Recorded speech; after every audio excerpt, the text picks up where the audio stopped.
Take a bite of my poison cake. Poison cake. Dobry wieczór, Herbaska. I hope I said it well.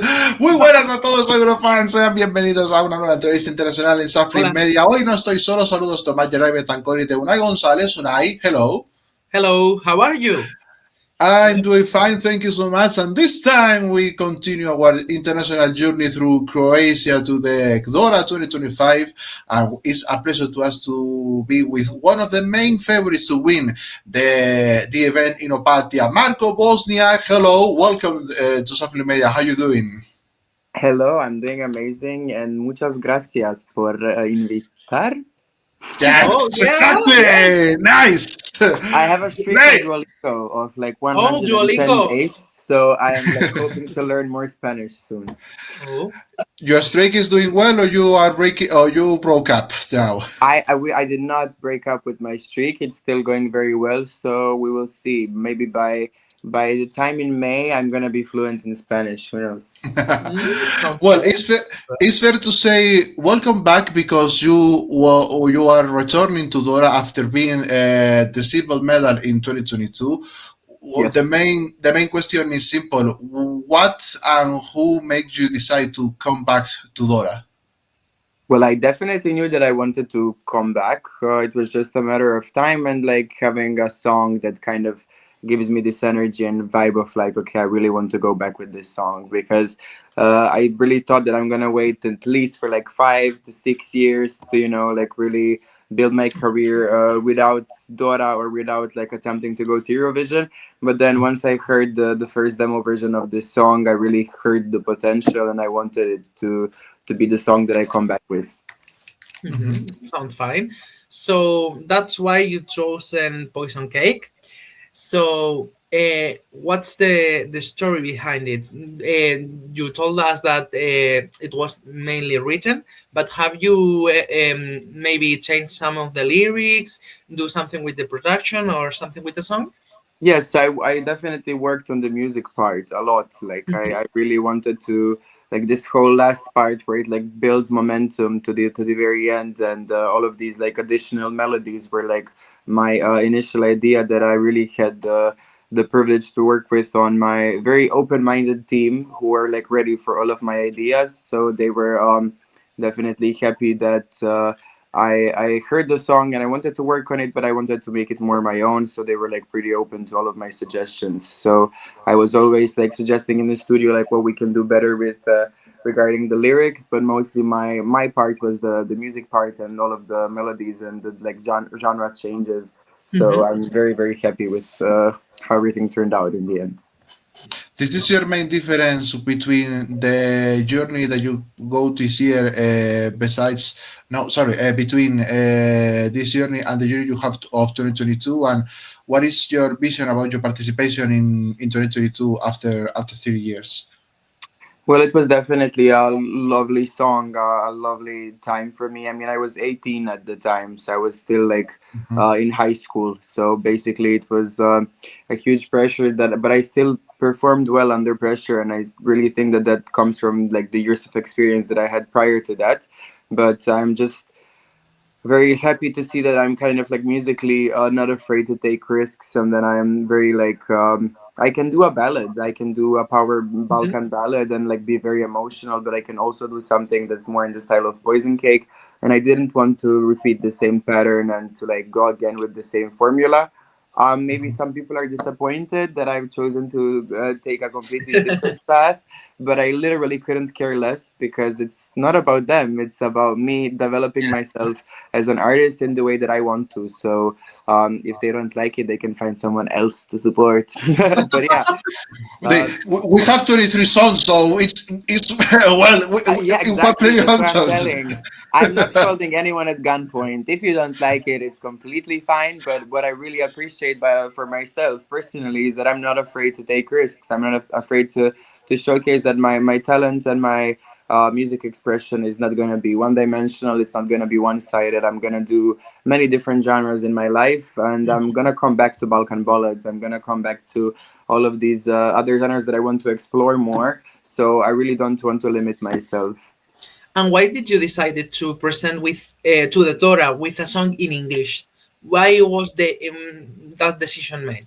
I feel like you can reach a wider audience that way, and of course, that Croatian is a very beautiful language, and I think Mhm. that songs that are in Croatian sound very very nice, especially when it comes to ballads. I think that like ballads in Croatian are like very beautiful, but for a song with this style of production, it only makes sense that it's in English, because in Croatian it would be totally like I don't think it would sound as good as it sounds in English. So and also like I've been speaking English my whole life, so it's like maybe let's use some of these language skills that I have, but also like the message is that people should.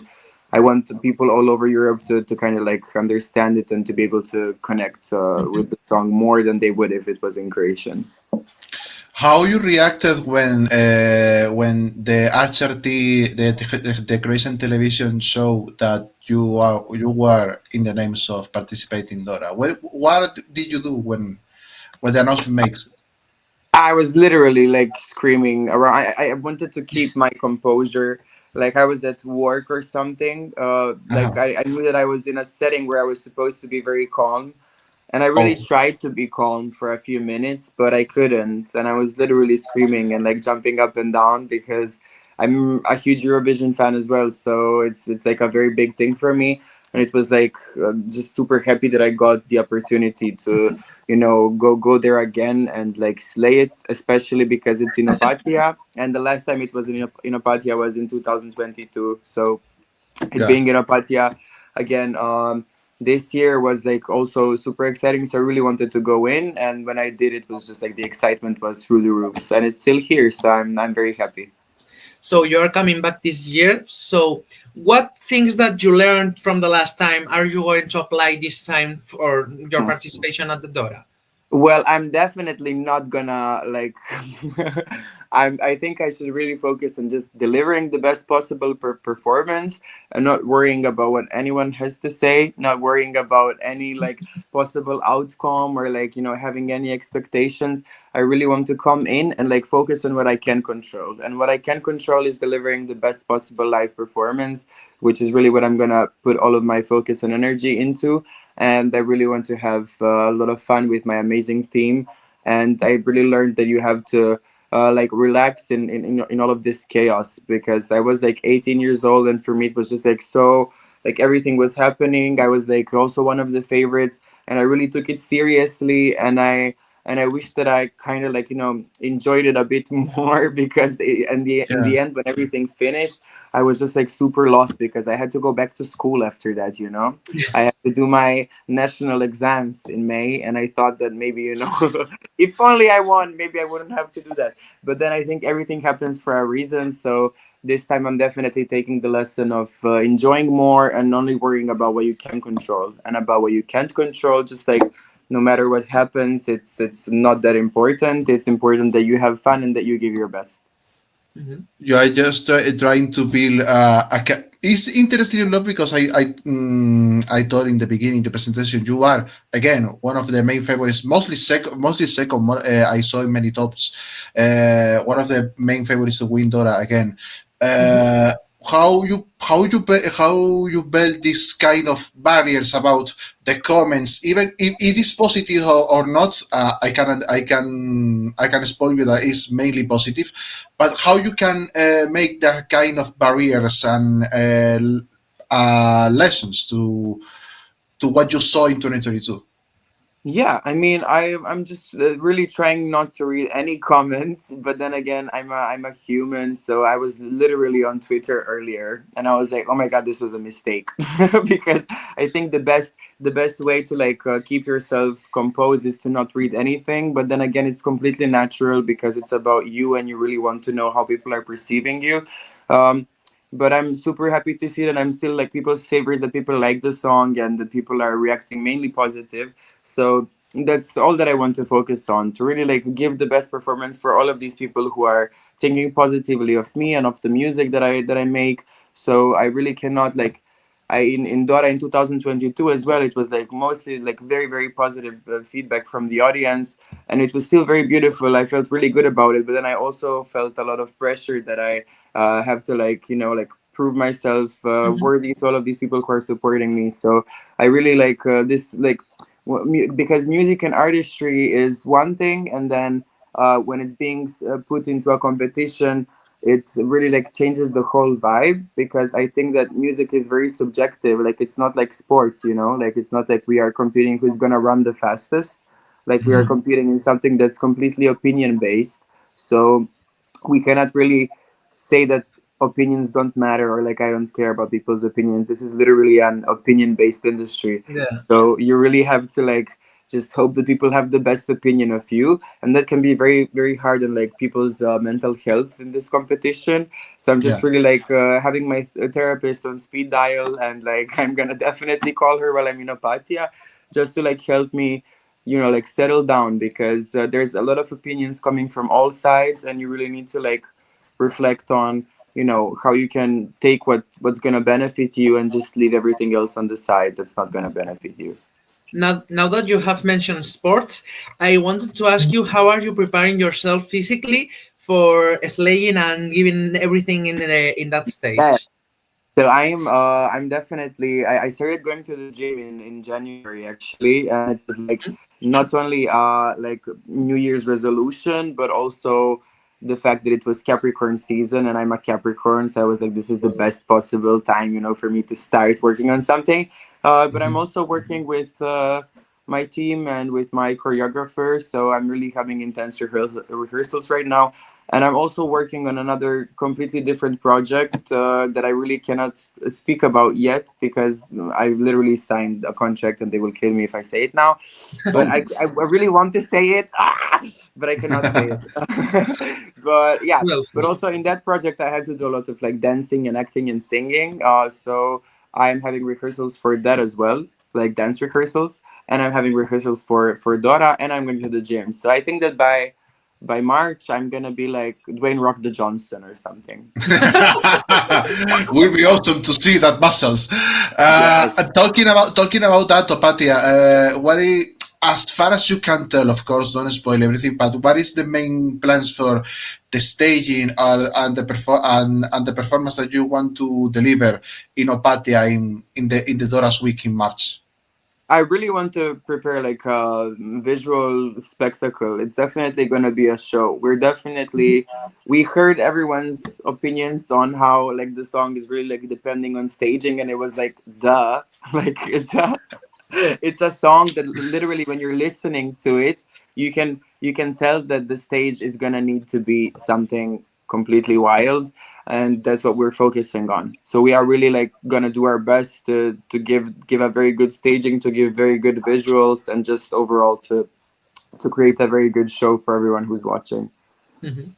I'm going to ask you right now one thing that I love asking everybody that's coming to our show, and is that I want you to tell us something about you that we could not find on the internet.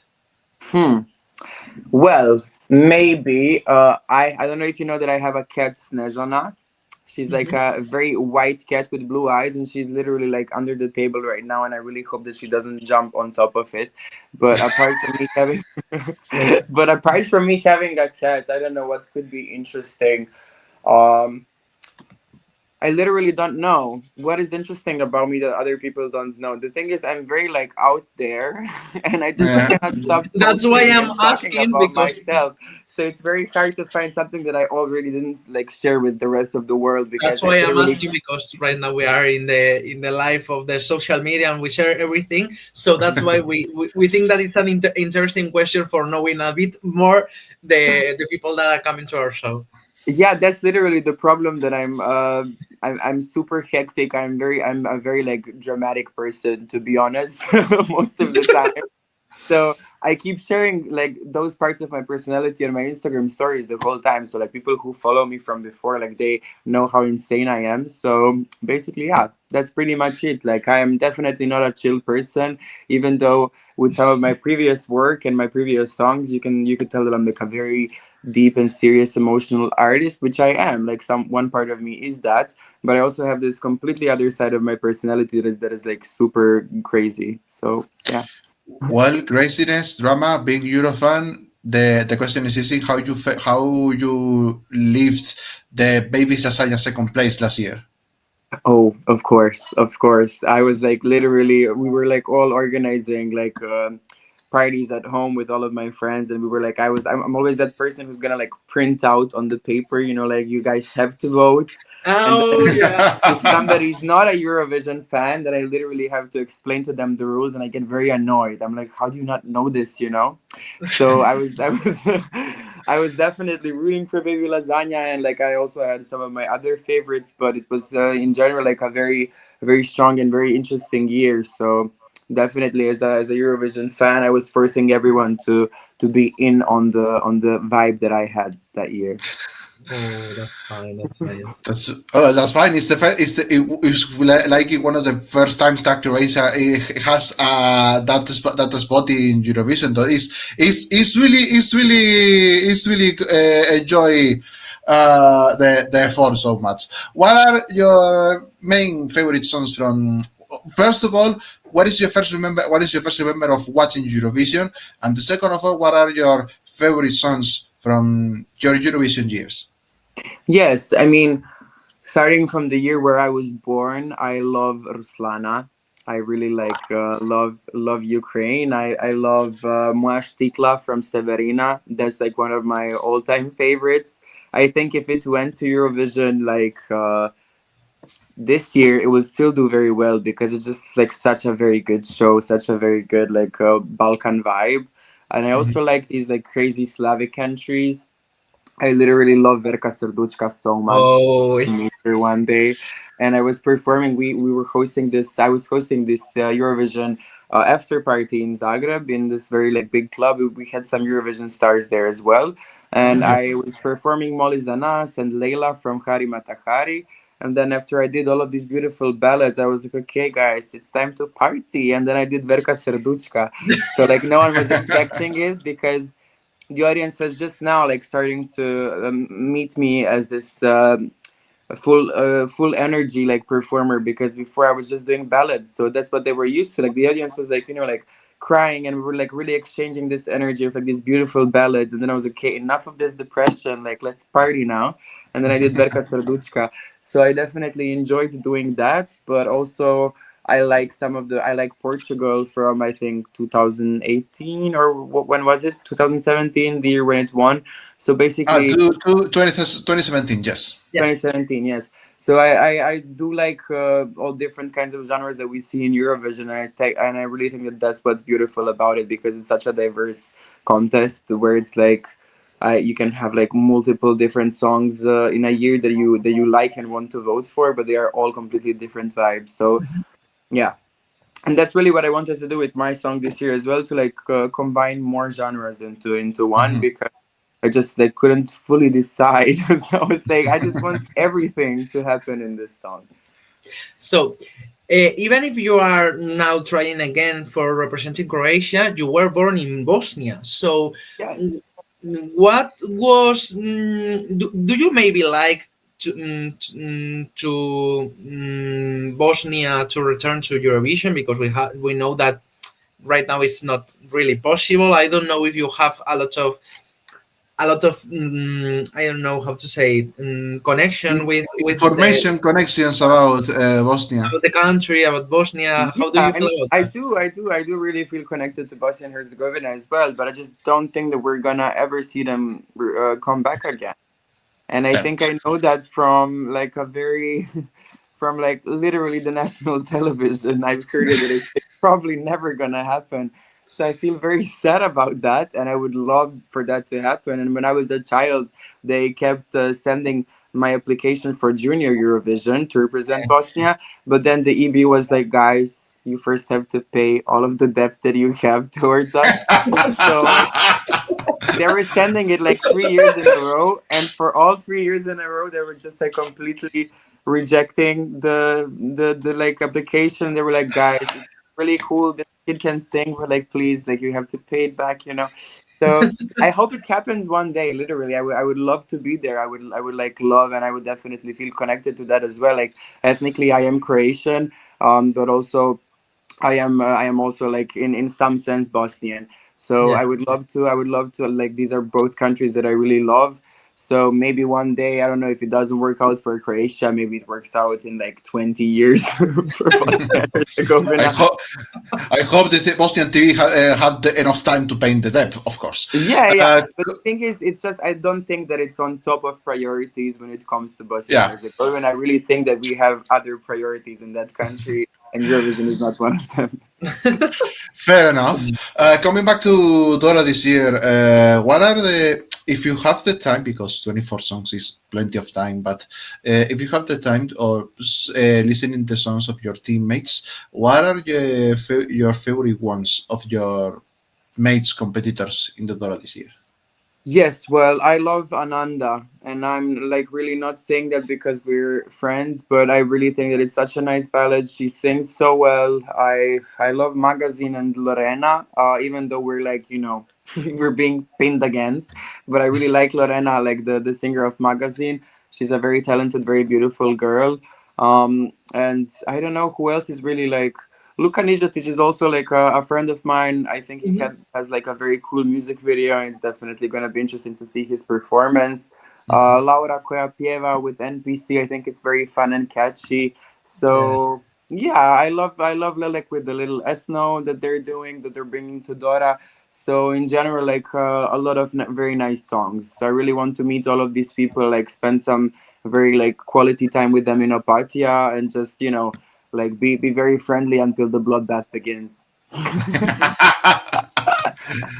And I'm now you gonna have be very friendly until the finals come. until the competition Yes. is just fair. Well, I think that it was yesterday when you upload a story to make people vote for you in one. I don't know what was.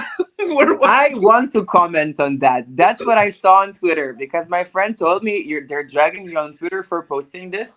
And I was like, guys, like I didn't know that it's not allowed to like literally share a poll because my people who follow me, they don't know about Eurovision polls. Like how in what other sense would they vote for me? Like I just thought that it was normal. And they were like, oh my god, this is so embarrassing that he's like literally begging for votes. Like, come on. If you were in a national final, which you're not gonna be, honey, like you would also post people so that they can know that they can vote for you. I just thought it was like there's nothing wrong with self-promotion if you ask me. And like of course I'm gonna ask my friends and like people who follow me to like if you wish, if you want to vote for me, you can. I'm not forcing anyone with a gun, but I didn't know that it's not allowed to like. No, no, no. Very Let me tell you. I don't think it's not because the allowness is because that page, Greetings Eurovision World, is just a fans page. So Yes. Yeah. Yeah. I think the only problem Problem. is that. I think that even if But it it is was really allowed or not, funny. it's more the morality than the loudness. So No, Exactly. girl, come on. I don't know because in my head it's just like okay, any poll that I get like tagged in or if anyone sends it to me, I just really want to post it because it's not like it matters. I mean, like polls don't really mean anything. What matters is the performance that you have and like how people are going to vote for it and how the jury is going to vote for it. So like polls and like odds, I betting odds, I really think that they can be so false every year. So me sharing something on my story to call my fans to vote for me, I really Mhm. don't see what's the issue in that, but okay, I'm gonna stop doing that apparently because it's like morally not okay to ask people to like vote for you if they want.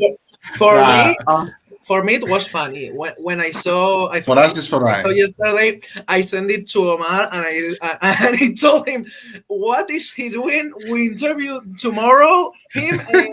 I want to ask about this, and Omar said to me, don't ask about that.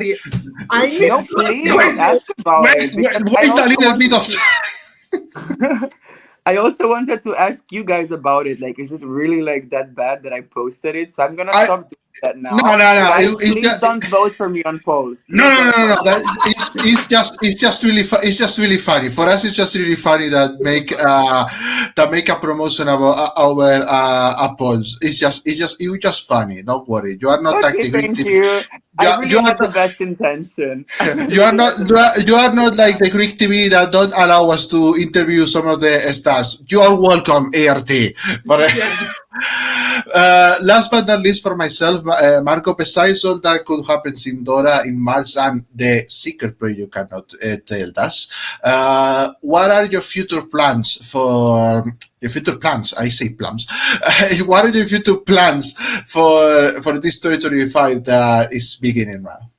Well, I definitely want to release my first album. I want to do a little like Balkan tour, depending on the results, maybe even a European one, who knows. But I'm definitely gonna keep working on my music and like developing myself as an artist, and just like finishing this year of university somehow because of all of these like preparations that I have going on.